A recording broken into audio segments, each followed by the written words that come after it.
ओम श्री गणेशाय नमः। आप सभी का हमारे YouTube चैनल पर हार्दिक स्वागत है। आइए सुने गणेश जी की पौराणिक कथाएं। साथ में सुनेंगे धन समृद्धि प्रदान करने वाली, बरकत देने वाली माता अन्नपूर्णा की कथा। प्रेम से बोले गणेश जी महाराज की जय हो। बहुत समय पहले की बात है। एक गांव में एक भाई बहन रहते थे। भाई बहुत गरीब था, पर उसकी बहन पैसे वाली थी। जब बहन के ननद का विवाह था, तब बहन ने ना तो अपने भाई को विवाह में आने का निमंत्रण दिया और ना ही कोई चिट्ठी भेजी। भाई को बाहर वालों से पता चला कि उसके बहन के ननद का विवाह है। भाई ने अपने गांव वालों को बताया। तब गांव वालों ने अपने घर से चुनरी, बिछिया और साड़ी जैसा जिनसे बन पड़ा कन्या के लिए दिया। भाई सारा सामान लेकर बहन के गांव पहुंचा। बहन के घर जाने पर बहन की देवरानी बोली, भाभी जी, आपके भाई आए हैं। बहन ने पूछा, कैसे आए हैं और क्या पहना है? तब देवरानी ने कहा, पैदल आए हैं, फटी पगड़ी, फटी धोती पहने हैं। बहन बोली, मेरे ससुर हवेली के सामने दुकान में बैठे हैं, मुझे शर्म आती है। भाई को बोलो पीछे के दरवाजे से आए। भाई के आते ही बहन ने भाई को एक कमरे में बंद कर बाहर से ताला लगा दिया। एक तरफ लड़की का विवाह हो रहा था, गाजे बाजे बज रहे थे, अतिथियों को भोजन कराया जा रहा था, और दूसरी तरफ भाई को कोई भी पानी तक पूछने वाला न था। तभी भांजे की बहू को दया आई और उसने दरवाजा खोल दिया। दरवाजा खुलते ही भाई वहां से भागा। 2 दिनों के भूखे प्यासे रहने के कारण उसे चक्कर आने लगे। रास्ते में एक गणेश जी का मंदिर था, वहां जाकर गिर गया और रोते रोते गणेश भगवान को अपनी व्यथा सुनाई और बोला, हे गणेश जी महाराज, आज मेरी गरीबी के कारण से मेरी सगी बहन ने मुझे धिक्कार दिया। घर जाने पर मेरी पत्नी, मेरे बच्चे जब पूछेंगे कि विवाह से क्या मिठाई लेकर आए हैं, तो मैं क्या जवाब दूंगा?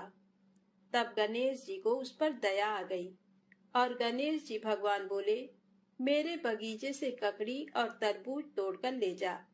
तब भाई ने ककड़ी तोड़कर झोला भर लिया और अपने घर गया।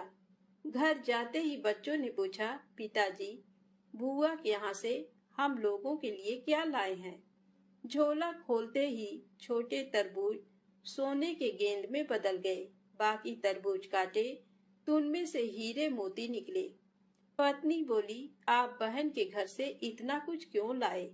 आपकी बहन ने हम लोगों को बहुत ज्यादा दे दिया है। भाई ने कुछ भी जवाब नहीं दिया। गणेश भगवान की कृपा से उनके दिन बदल गए। भाई का काम धंधा जोरों से चलने लगा। धीरे धीरे गहने, कपड़े, रहने के लिए मकान बन गए। पत्नी बोली, एक बार ननद जी को बुलाकर लाओ। भाई नए कपड़े, नए जूते पहनकर रथ में बैठकर बहन को लेने गया। देवरानी बोली, भाभी जी, आपके भाई आए हैं। बहन ने पूछा, कैसे आए हैं और क्या पहना है? तब देवरानी बोली, रथ में बैठकर खूब ठाट बाट से आए हैं। बहन बोली, मेरे भाई को बोलो कि हवेली के सामने से आए, मेरे ससुर, देवर, जेठ देखेंगे। भाई का बहन ने खूब स्वागत किया। भाई बोला, बहन, मैं तुम्हें लेने आया हूँ। तब बहन ने कहा, मुझे भी बहुत दिन हो गए हैं, चलो मैं चलती हूँ। भाई बहन को लेकर अपने घर आया। भाई और उसकी पत्नी ने बहन का खूब आदर सत्कार किया। जो चीजें मांगी सब बनवा कर दिया। बहन बोली, भाई, मुझे एक जूती चाहिए। तब भाई ने मोची को बुलाया और कहा, मेरी बहन के लिए ऐसी जूती बनाओ जो मुंह से बोले। भाई ने बहन को बहुत सारा धन देकर विदा किया, पर अभी तक वह जूती नहीं आई थी। बहन रवाना होने लगी, तभी मोची जूतियां लेकर आया। बहन के जूती पहनते ही जूतियां बोली, निर्धन भाई की पैसे वाली बहन, गणेश जी का बगीचा नहीं होता तो आज क्या करती। बहन तब भाई की पत्नी से पूछा, ये कहाँ से आवाज आ रही है। तभी भाई ने कहा, सुबह का समय है, कोई जीव जंतु बोल रहे होंगे। भाई ने घोड़े गाड़ी को जल्दी जाने को कहा। बहन के जाते ही पत्नी जिद करके बैठ गई कि जूतियां क्या बोल रही थी। तब पति ने अपनी पूरी आपबीती सुनाई कि कैसे बहन ने मुझे 2 दिन भूखा रखा, कमरे में बंद कर दिया था। भांजे की बहू ने दरवाजा खोला, तब मैं बाहर आया और गणेश जी के शरण में जा पहुंचा। गणेश जी की कृपा से हमारे दिन बदले हैं। उसने अपने पत्नी को सारी बात बताई। तब पत्नी बोली, अगर मुझे मालूम होता तो मैं आपकी बहन को कुछ नहीं देती। मेरा दिया हुआ सब कुछ वापस लेकर आओ। तब पति बोला, गणेश भगवान ने हमें सब दिया है। अगर वह मुझे भूखा प्यासा कमरे में बंद नहीं करती तो मैं गणेश भगवान के मंदिर में क्यों जाता। क्या मैं गणेश जी को अपना दुखड़ा सुनाता। तुम अपना मन मैला मत करो, अपने पर तो गणेश जी की कृपा है और किस चीज की कमी है। फिर दोनों गणेश जी के आगे झुककर प्रणाम करते हैं और जयकारा लगाया। हे गणेश जी महाराज, जैसी कृपा आपने गरीब भाई पर करी, वैसे ही अपने सभी भक्तों पर अपनी कृपा बनाए रखना। तो प्रेम से बोले, गणेश जी महाराज की जय हो। अब आइए सुने गणेश जी महाराज की अगली पौराणिक कथा। एक बार देवी तुलसी विवाह हेतु वर ढूंढने के लिए तीर्थ यात्रा पर निकली थी और ढूंढते ढूंढते वह गंगा किनारे पहुंच गई। उस वक्त गणेश भगवान गंगा किनारे तप कर रहे थे। उन्हें देखते ही देवी तुलसी उन पर मोहित हो गई और उनके मन में गणेश भगवान से विवाह की इच्छा उत्पन्न हुई। फिर देवी तुलसी ने गणेश जी के पास जाकर उनका ध्यान भंग कर दिया। आंखें खोलने के बाद गणेश भगवान के सामने देवी तुलसी खड़ी थी, लेकिन सामने एक स्त्री है, इसलिए अपने क्रोध को नियंत्रण में रखकर गणेश भगवान ने पूछा, आप कौन है देवी और मेरा ध्यान भंग करने का क्या कारण है। जवाब में देवी तुलसी ने अपने परिचय के साथ गणेश जी से विवाह की बात कर ली। उत्तर में गणेश जी बोले, देवी मैं ब्रह्मचारी हूँ, उस वजह से मैं विवाह नहीं कर सकता। अपने विवाह प्रस्ताव के लिए ना सुनने के बाद देवी तुलसी क्रोधित हो गई और उन्होंने गणेश जी को श्राप दे दिया कि उनका ब्रह्मचर्य टूटेगा और उनके 2 विवाह होंगे। इस बात पर गणेश भगवान भयंकर क्रोधित हो उठे, क्योंकि एक तो वह स्त्री है, इसीलिए ध्यान भंग करने पर भी गणेश जी ने कुछ नहीं कहा और इतनी विनम्रता से बात करने पर भी उन्हें श्राप दिया गया। फिर गणेश जी ने भी देवी तुलसी को श्राप दिया कि तुम्हारा विवाह शंखचूर्ण नाम के असुर के साथ होगा। एक देवी होकर भी उनका विवाह एक राक्षस से होगा। ये जानकर देवी तुलसी विचलित हो गईं और विनायक जी से इस कठोर श्राप से मुक्ति दिलाने की क्षमा याचना करने लगी। फिर गणेश जी को तुलसी देवी पर दया आ गई। वह बोले कि मेरा श्राप तो बदल नहीं सकता, वह तो सच होकर ही रहेगा, लेकिन अगले जन्म में तुम एक पेड़ बनोगी और भगवान महाविष्णु जी को अत्यंत प्रिय होगी। उनकी पूजा में भी तुम्हारा एक महत्वपूर्ण स्थान होगा और कलयुग के इंसानों को तुम मोक्ष का मार्ग दिखाओगी। लेकिन तुमने मेरा तप भंग किया है और मुझे ब्रह्मचारी होकर भी 2 विवाह का श्राप भी दिया है, इसलिए मेरी किसी भी प्रकार की पूजा में तुम निश्चित होगी। इस प्रकार देवी तुलसी गणेश भगवान की पूजा में निषिद्ध हो गई। तो प्रेम से बोले, गणेश जी महाराज की जय हो। अब आइए सुने गणेश जी के विवाह की कथा। गणेश भगवान का मुख हाथी का है और एक दांत टूटा हुआ है। इन्हीं दो कारणों की वजह से उनका विवाह नहीं हो पा रहा था। इस बात से गणेश महाराज अक्सर नाराज रहा करते थे। एक दिन एक देवता के आग्रह पर विनायक जी उसके विवाह में अपनी उपस्थिति दर्शाने गए थे। विवाह स्थल पर पहुंचने के बाद कुछ देवताओं ने मिलकर गणेश भगवान का समय पर विवाह न होने के कारण उपहास किया, जिससे गणेश जी बहुत ही अधिक नाराज हो गए। उसी दिन उन्होंने ठान लिया कि जब तक मेरा विवाह नहीं होता तब तक मैं किसी भी देवता का विवाह नहीं होने दूंगा। गणेश भगवान के पास विवाह और अन्य संदेश लाने का काम उनके प्रिय वाहन मूषक राज करते थे। अब मूषक राज जब भी किसी देवता के विवाह का समाचार लाते, तब गणेश जी उसे आदेश देते और मूषक राज अपनी सेना के साथ जाकर उस विवाह के मंडप को गिराकर तहस नहस करते एवं बारातियों को भी भगा देते। इस तरह गणेश जी और मूषक राज की मिली भगत की वजह से किसी भी देवता का विवाह नहीं हो रहा था। गणपति जी के व्यवहार से तंग आकर सभी देवी देवता भगवान शिव और माता पार्वती जी के पास पहुंच गए और इस विराट समस्या का समाधान मांगने लगे। भगवान शिव और माता पार्वती ने कहा कि इसका हल तो आपको केवल ब्रह्मा देव जी के पास ही मिल सकता है। कृपा करके आप ब्रह्मलोक को जाएं। माता पार्वती और महादेव को प्रणाम करके सभी देवी देवता ब्रह्मा जी के पास प्रकट हुए। देवताओं की समस्या को ठीक से सुनने के बाद ब्रह्मा जी ने अपनी योग शक्ति से दो कन्याओं का निर्माण किया। कन्याओं का नाम था रिद्धि और सिद्धि। वह दोनों ब्रह्मा जी की मानस पुत्रियां थीं। उन्हें लेकर ब्रह्मा जी गणेश महाराज के पास गए और उनसे अपनी पुत्रियों को ज्ञान एवं शिक्षा प्रदान करने का निवेदन करने लगे। ब्रह्मा देव जी का मान रखने के लिए एक दंत भगवान ने रिद्धि और सिद्धि को शिक्षा देना आरंभ किया। फिर उस दिन के बाद से जब भी मूषक राज किसी विवाह की खबर लेकर आते हैं, उस वक्त रिद्धि और सिद्धि गणेश जी को अपनी बातों में उलझाकर रखती थी। इस तरह गणेश जी का ध्यान किसी और विषय पर रहता और दूसरी तरफ देवताओं की विवाह संपन्न हो जाते। एक दिन बुद्धि के देवता भगवान गणेश जी को ये बात समझ आ गई, लेकिन उनके क्रोध में आने से पहले ही ब्रह्मा देव अपनी दोनों पुत्रियों के साथ वहां पर प्रकट हुए।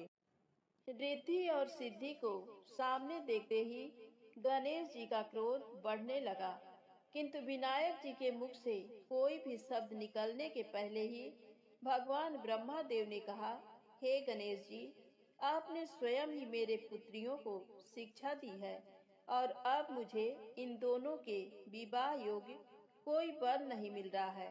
मेरी आपसे विनती है कि आप ही रिद्धि और सिद्धि से विवाह करके मुझे धन्य कीजिए।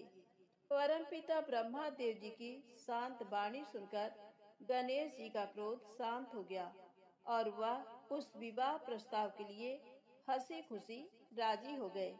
विवाह के बाद अपनी दोनों पत्नियों से उन्हें दो पुत्र प्राप्त हुए, जिनका नाम रखा गया शुभ और लाभ। तो प्रेम से बोले गणेश जी भगवान की जय हो। अब आइए सुनते हैं गणेश जी की पौराणिक कथा। बहुत समय पहले की बात है। एक दिन गणेश जी धरती पर सैर कर रहे थे।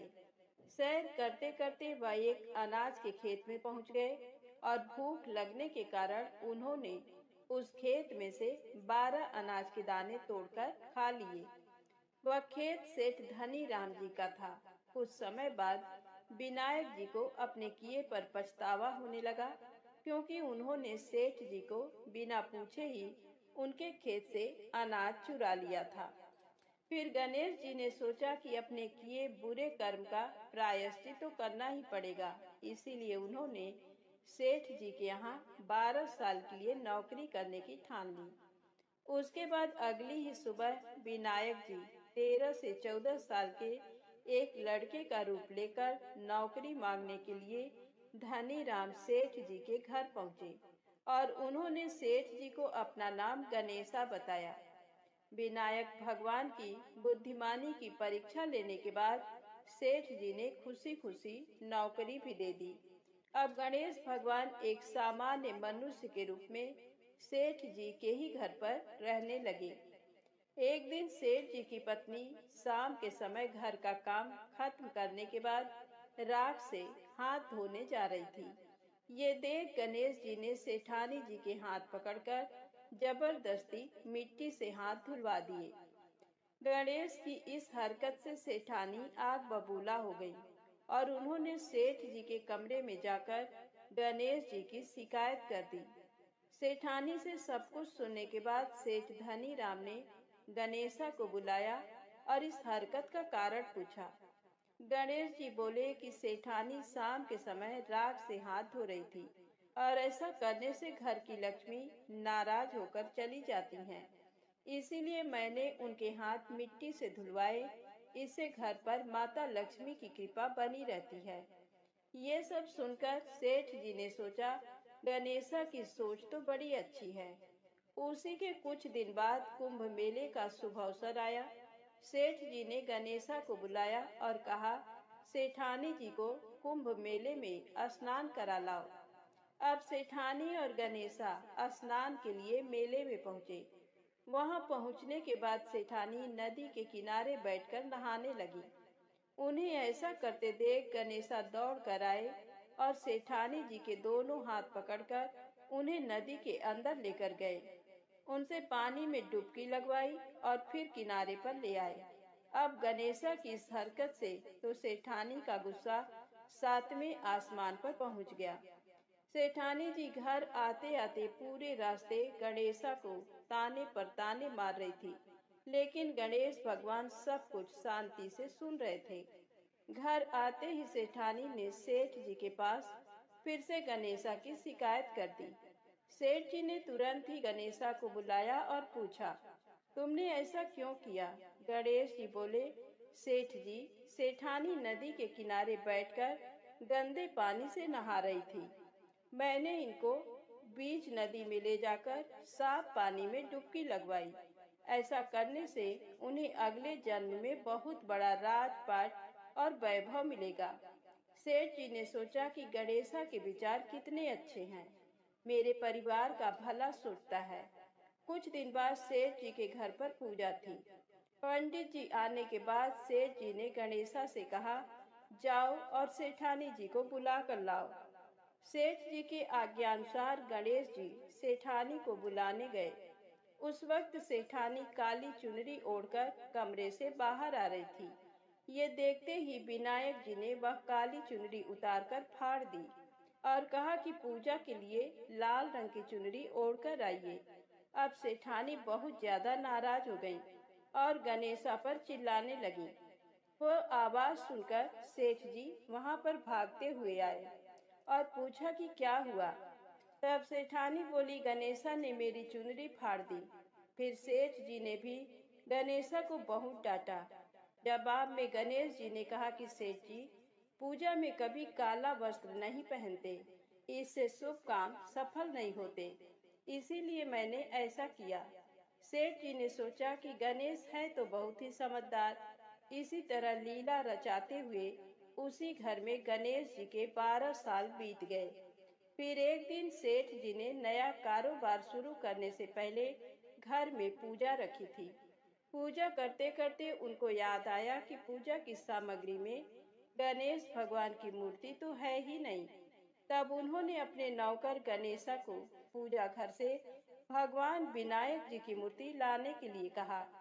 गणेशा बोला कि मुझे ही मूर्ति समझकर पूजा में विराजमान कर लो, आपके सारे शुभ काम सफल हो जाएंगे। ये बात सुनकर सेठ जी गुस्सा हो गए और बोले, गणेशा, तुम अभी तक सेठानी से मजाक करते थे, अब मुझसे भी करने लगे हो। उत्तर में गणेश जी ने मुस्कुराते हुए कहा, नहीं सेठ जी, मैं मजाक नहीं कर रहा, मैं सत्य वचन कह रहा हूँ। इतना कहने के बाद नौकर गणेश ने अपना असली भगवान स्वरूप धारण कर लिया। साक्षात गणेश भगवान को सामने देखते ही सेठ और सेठानी उनके चरणों में लीन हो गए और उन्होंने अपनी पूजा संपन्न कर ली। उसके पश्चात गणेश जी देखते ही देखते अंतर ध्यान हो गए। बाद में सेठ और सेठानी को बहुत पछतावा होने लगा कि स्वयं भगवान हमारे घर नौकरी कर रहे थे और हमने उनके साथ कितना बुरा व्यवहार किया, उनसे बहुत सारा काम कराया। ये सोच सोचकर दोनों दुखी होने लगे। फिर उसी रात सेठ और सेठानी के सपने में गणेश भगवान प्रकट हुए और उन्हें समझाया कि मैंने 12 साल पहले तुम्हारे खेत से 12 अनाज के दाने बिना पूछे तोड़ लिए थे और उसी कर्म का दोष दूर करने के लिए मैं 12 साल से तुम्हारे घर नौकरी कर रहा था। अगले ही दिन से सेठ जी पर गणेश भगवान की माया हो गई। उनका व्यापार दिन दोगुना और रात चौगुनी तरक्की करने लगा। धनी राम सेठ जी के जीवन की काया पलट हो गई। हे गणेश जी महाराज, जैसी माया आपने धनी राम सेठ जी पर की, वैसी ही माया इस कहानी को पढ़ने वाले और सुनने वाले हर एक व्यक्ति पर करना। प्रेम से बोले गणेश जी महाराज की जय हो। आइए सुने धन समृद्धि प्रदान करने वाली माता अन्नपूर्णा की बड़ी ही दुर्लभ कथा। प्राचीन काल की बात है। पुरुषोत्तमपुर नामक ग्राम में एक बहुत धर्मात्मा सेठ जी रहा करते थे। उनके 5 पुत्र और एक सबसे छोटी पुत्री थी और उसका नाम गौरी था। सेठ जी का भरा पूरा परिवार था। सेठ जी ने अपने सभी 5 पुत्रों का विवाह कर दिया था और जब छोटी बेटी गौरी विवाह की योग्य हुई तो उन्होंने उसका विवाह एक दूसरे नगर के अपने ही समान धनी परिवार में कर दिया। अब सेठ जी की पुत्री गौरी दुल्हन बनकर जिस घर में गई, वहां उसका पति अपने माता पिता का इकलौता पुत्र था। अब गौरी बड़े ही प्रसन्नता पूर्वक अपने ससुराल में रहने लगी। गौरी बड़ी ही सदाचार, गुणवान तथा रूपवती थी। एक दिन की बात है, जब 1.25 महीना हो गया, तब सास ने गौरी को रसोई संभालने के लिए दे दिया। रसोई की सारी बातें समझा दी। गौरी अपने सासू माँ का पांव छूकर रसोई में प्रवेश करती है। तब सास ने कहा, बहू, रोज सुबह जल्दी उठकर पूजा पाठ करके रसोई में प्रवेश करना, फिर खाना बनाना। रोटी बनाते समय पहली रोटी गाय को, अंतिम रोटी कुत्ते को बनाना मत भूलना। इस प्रकार सास ने गौरी को सब कुछ समझा दिया। गौरी 4 लोगों के लिए खाना बनाती है और खाना बनाकर अपने पूरे परिवार को खिलाती है। जब अंत में खुद खाने के लिए बैठी, तब वह देखती है कि उसके लिए तो रोटी बची ही नहीं। अब क्या करे? वह चावल, दाल और सब्जी खाकर पानी पी लेती है। अब जब शाम होती है, तब गौरी ने सुबह से ज्यादा आटा लगाया और रोटी सब्जी बनाकर रख देती है। जब रात्रि में सब लोग खा लेते हैं, तो फिर से जब गौरी खाने के लिए बैठी, रोटी का डब्बा खोलती है तो उसमें एक भी रोटी नहीं थी। ये देखकर उसे बड़ा ही आश्चर्य होता है कि उसने तो सुबह से भी ज्यादा आटा लगाया था, लेकिन रोटियां बची ही नहीं।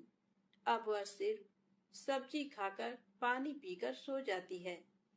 अगले दिन फिर उसने कल से 2 गुना ज्यादा आटा लगाया और रोटियां बनाई, लेकिन फिर से उसे रोटी नहीं मिली। सभी रोटियां खत्म हो गई थी। अब उस दिन भी आधे पेट खाना खाकर ही उसे रहना पड़ा।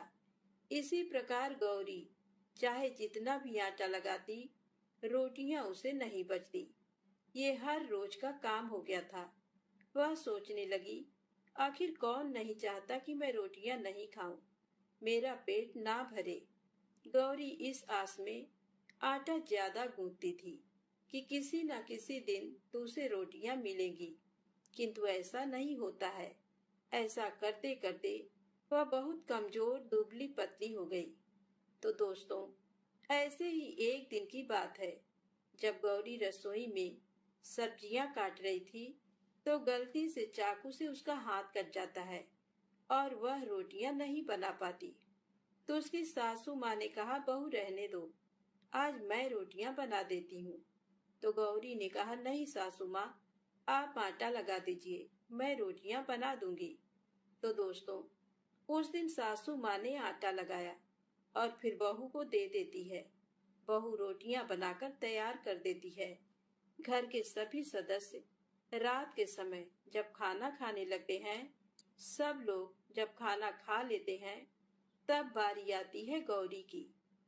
तो वह बहुत दुखी मन से खाना खाने बैठती है।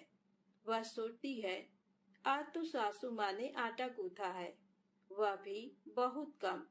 आज तो मेरे लिए रोटियां बची ही नहीं होंगी। ये सोचकर बहू मन ही मन बहुत दुखी होती है। किंतु जब वह रोटी के डब्बे को खोलती है, तो उसने देखा कि उसमें 4-5 रोटियां पड़ी हैं। ये देखकर बहू बहुत खुश होती है।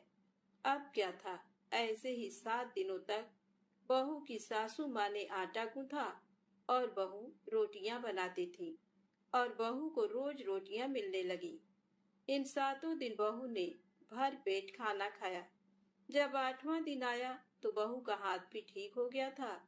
तब सासू माँ ने कहा कि गौरी बेटा, क्या मैं आज आटा गूंथ दूं या फिर तुम आटा गूंथ लोगी? तब गौरी ने कहा, नहीं माँ, मेरा हाथ अब ठीक हो गया है, मैं आटा गूंथ दूंगी। उस दिन गौरी ने आटा गूंथा और रोटियां बनाई, सबको प्रेम पूर्वक खाना खिलाया। जब उसके खाने की बारी आई, तब उसने देखा कि रोटी के डिब्बे में तो रोटी है ही नहीं, पूरा रोटी खत्म हो गया।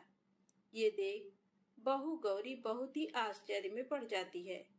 वह सोचती है, जब तक सासू माँ ने आटा लगाया तब तक तो मुझे रोटियां मिलती थी, लेकिन जब से मैं आटा गूंथने लगी तो मुझे रोटियां ही नहीं मिलती, जबकि सासू माँ मुझसे बहुत ही कम आटा गूंथती थी।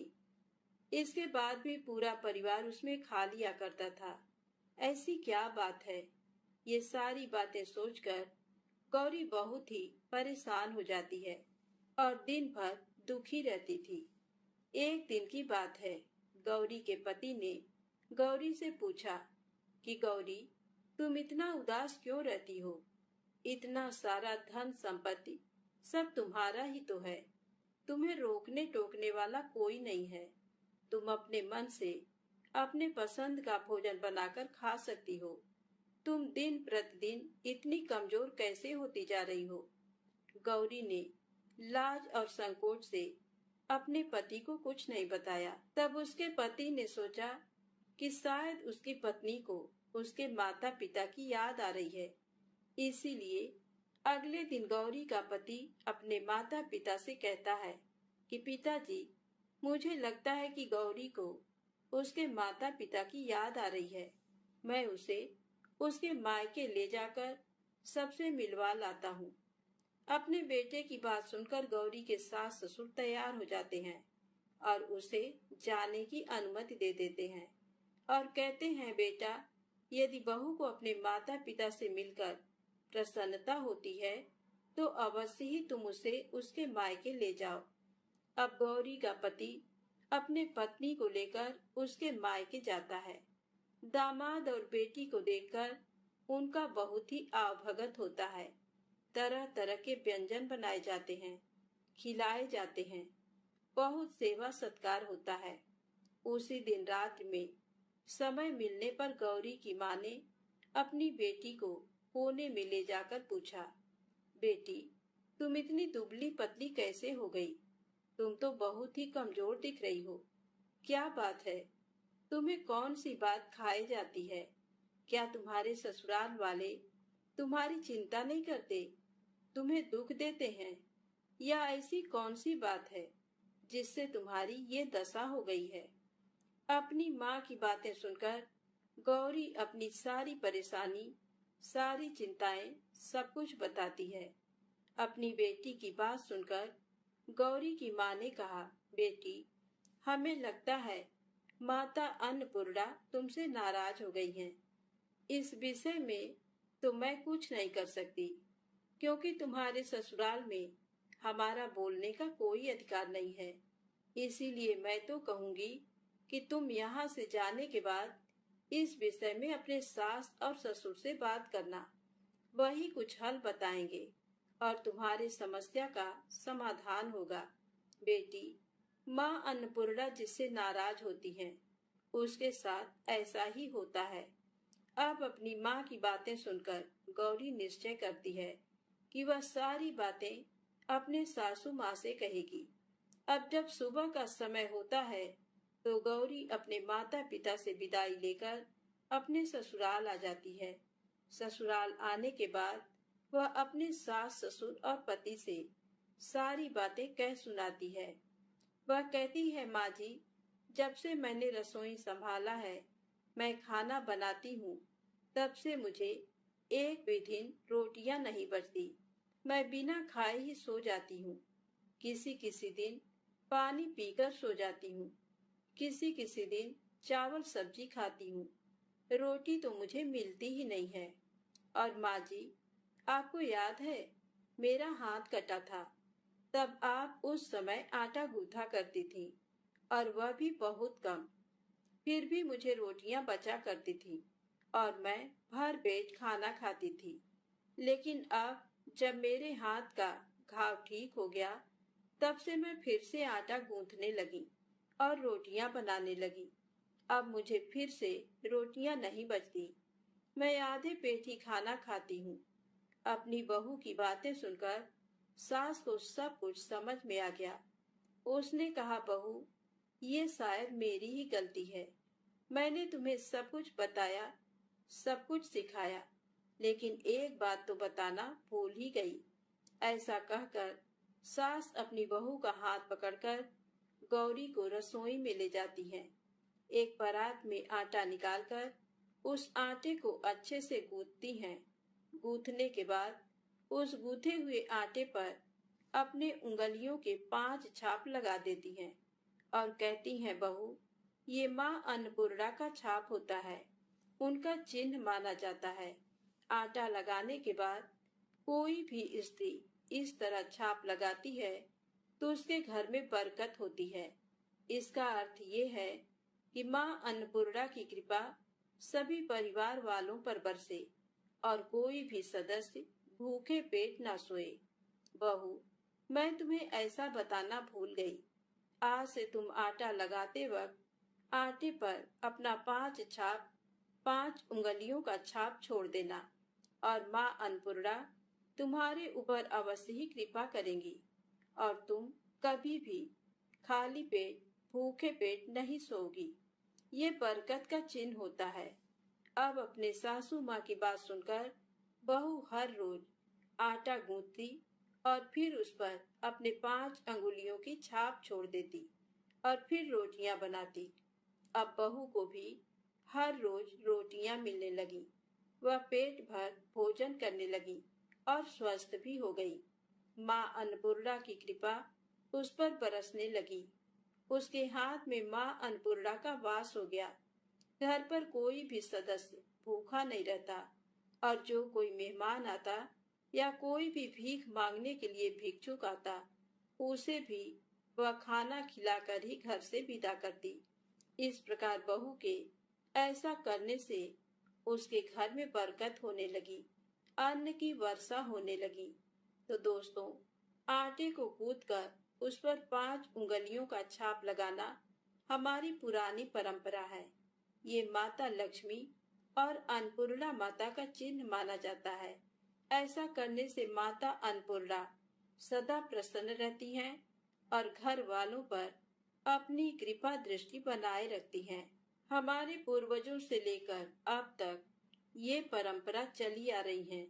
सभी माताएं बहनें अपने 5 अंगुलियों की छाप आटे पर अवश्य ही लगाती हैं और माँ अन्नपूर्णा से प्रार्थना करती हैं कि सबका पेट भरना, सबका कल्याण करना और घर में अन्न धन की वर्षा करना।